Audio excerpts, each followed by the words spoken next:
On a Sunday morning. I hope you guys are going to have an amazing day.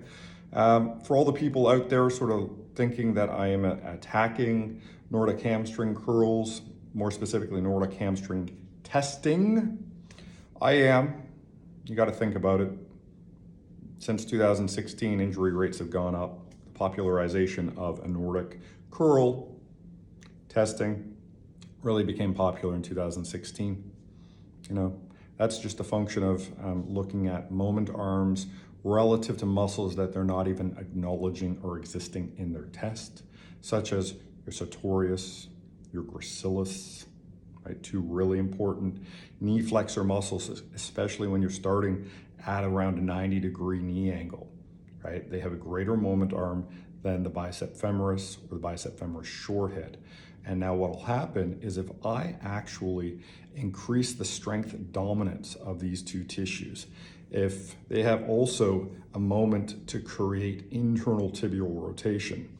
Now what will happen when I increase tibial internal rotation in high velocity scenarios, such as running greater than 25 miles per hour, which is a lot of sort of football athletes, be it soccer, AFL, NFL athletes who are running at these high speeds.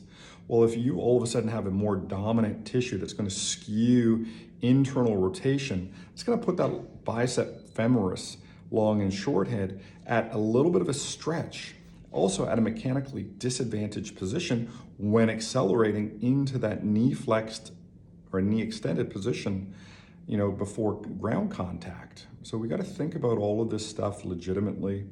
So there's too many kids getting injured out there.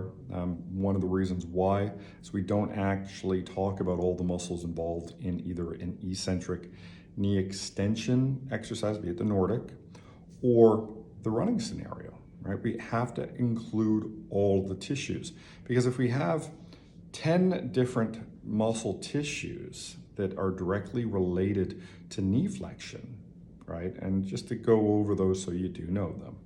Right, we have the sartorius, we have the gracilis, we have the semitendinosus. They share a common tendon, your pes anserine tendon, right? So they call this knee flexion and internal tibial rotation, and also some stuff up at the hip, right? Extension, if you're looking at your semitendinosus and gracilis, and hip flexion, if you're talking about your sartorius, right? Your sartorius actually checks your bicep femoris, and also in that sort of hip extension versus hip flexion battle.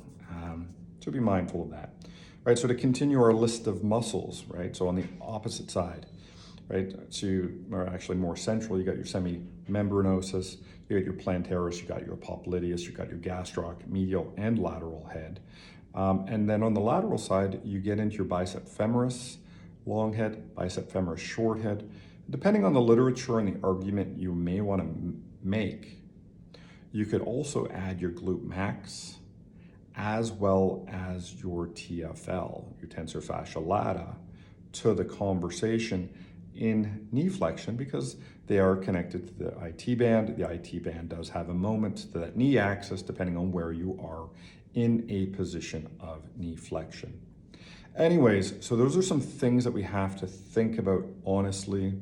We have to be able to talk about these things openly, right? Too many athletes are getting injured.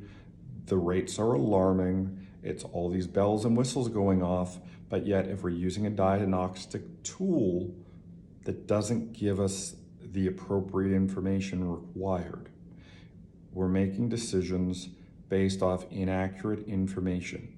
And just to let you know, when you're looking at 10 different muscles contributing to knee flexion, to eccentric knee extension, there is absolutely no way that you can figure out the combinations and contributions of each muscle.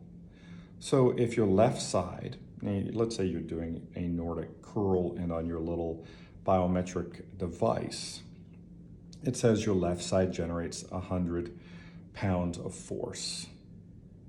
And on your right side, it says 100 pounds of force.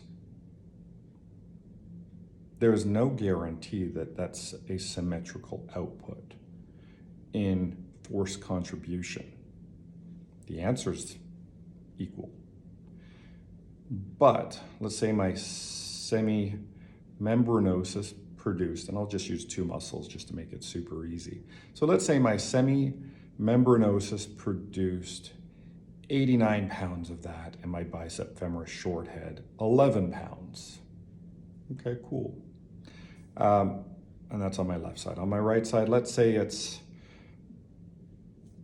my bicep femoris produces 34 pounds, and my semimembranosus produces 66 pounds.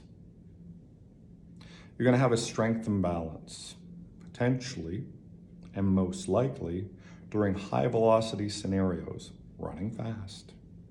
You're probably going to tear your bicep femoris when it can only generate a lesser amount, right?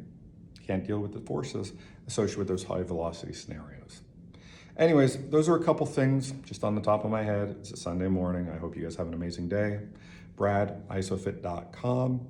If you want more information like this, give me a follow on Instagram.